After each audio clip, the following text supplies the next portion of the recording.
Pernah kebayang nggak kalau perusahaan batubara raksasa yang biasanya kita kenal sama asap hitamnya itu, malah jadi motor penggerak energi hijau? Nah, ini dia nih, kisah transformasi super ambisius dari salah satu perusahaan energi terbesar di Indonesia. Dan yang lebih penting, gimana rencana mereka ini bisa loh mengubah masa depan energi kita semua. Oke, coba dilihat ini.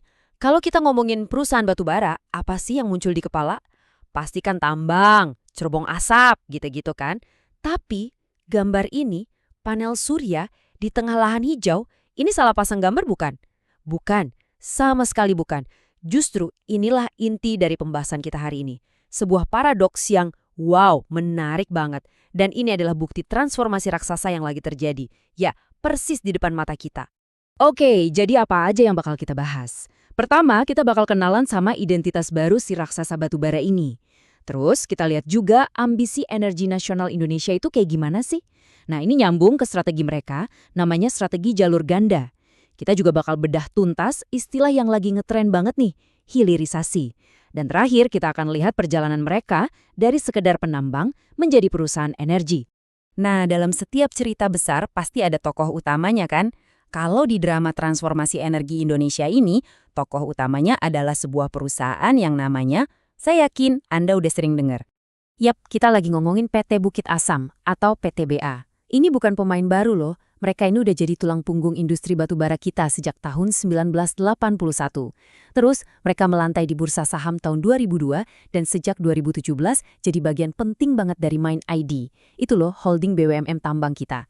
Jadi jelas ya, ini pemain kelas kakap. Sejarahnya panjang, dan pengaruhnya ke ekonomi Indonesia, wah, gede banget. Tapi, ada satu hal yang bikin perusahaan ini unik. Ini bukan cuma soal bisnis untung rugi, ini soal siapa yang ada di balik kemudi. Biar kita benar-benar paham kemana arah PTBA, kita mesti lihat ke atas dulu, ke hubungan mereka yang erat banget sama negara. Coba bayangin gini deh, pemerintah itu nggak langsung ibaratnya nyuruh-nyuruh PTBA. Ada semacam manajernya gitu, sebuah perusahaan induk namanya Mind ID. Nah, Mind ID inilah yang jadi perpanjangan tangan negara buat ngelola aset-aset tambang yang strategis ya, termasuk si PTBA ini. Nah, coba kita lihat strukturnya. Paling atas ada pemerintah. Di bawahnya ada Mind ID, dan Mind ID inilah yang pegang saham mayoritas di PTBA, hampir 66%. Artinya apa? Gini, simpelnya, setiap langkah yang diambil PTBA itu bukan cuma keputusan bisnis murni. Itu adalah cerminan dari strategi besar negara. Mereka itu ya bergerak seirama sama agenda nasional. Oke, sekarang kita coba sambungin titik-titiknya. Kenapa sih transformasi satu perusahaan ini aja bisa jadi penting banget? Jawabannya, itu ada di sebuah visi besar yang lagi dikejar sama seluruh bangsa Indonesia. Pasti udah sering denger kan, Indonesia Emas 2045? Ini tuh bukan cuma slogan loh.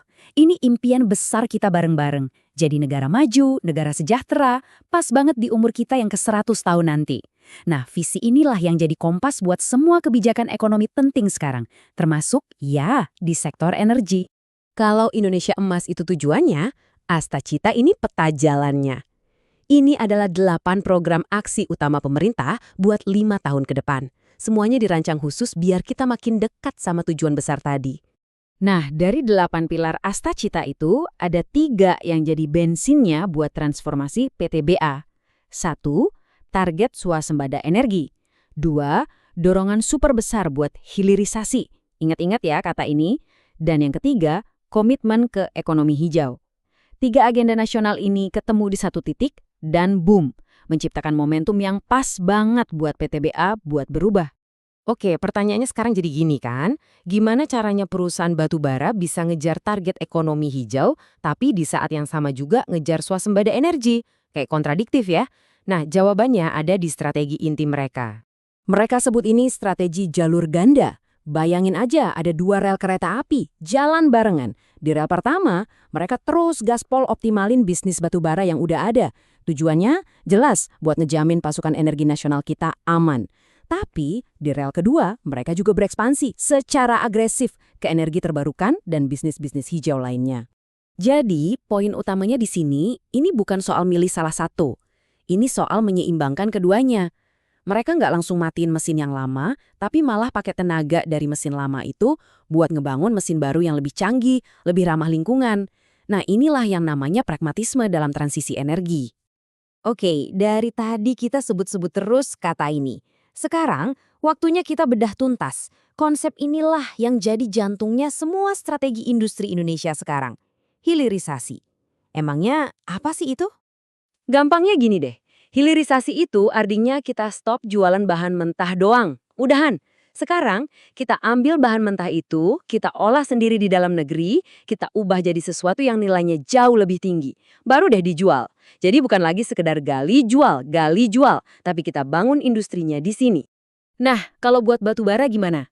Contohnya gini, ada proses kimia namanya gasifikasi. Lewat proses ini, batu bara yang tadinya cuma bongkahan hitam gitu, bisa diubah jadi dimetil ether atau DME. DME itu apa?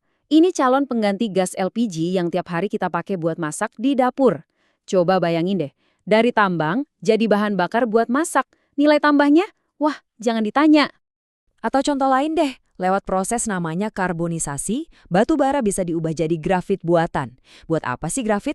Ini komponen kunci di anoda baterai, termasuk baterai buat mobil listrik. Tiba-tiba aja, batu bara yang kita anggap bahan bakar kuno, ternyata bisa jadi bahan baku buat teknologi hijau. Nah, inilah dia kekuatan dari hilirisasi. Jadi, kita udah lihat ya semua kepingan puzzle-nya. Ada kendali dari negara, ada visi nasional yang besar, dan ada kekuatan hilirisasi. Nah, pas semua ini nyatu, hasilnya adalah sebuah transformasi fundamental yang lagi kita tonton bareng-bareng sekarang. Perubahan ini jelas nggak instan. Coba lihat deh perjalanannya. Dulu mereka cuma produsen briket, terus naik kelas jadi pembangun pembangkit listrik. Dan sekarang mereka masuk ke era baru, era hilirisasi. Visi ke depannya jelas banget. Beberapa tahun lagi, jangan lagi panggil mereka perusahaan tambang. Mereka mau dunia kenal mereka sebagai perusahaan energi kelas dunia. Dan inilah visi resmi mereka yang ngerangkum semua omongan kita dari tadi. Menjadi perusahaan energi kelas dunia yang peduli lingkungan. Ambisius banget kan? Mencoba menyatukan dua dunia yang seringnya dianggap musuhan. Dan ini bukan cuma tulisan di atas kertas loh. Visi ini mereka wujudin lewat aksi nyata. Mulai dari program reforestasi, ngehijauin lagi lahan bekas tambang, sampai ngebangun pembangkit listrik tenaga surya.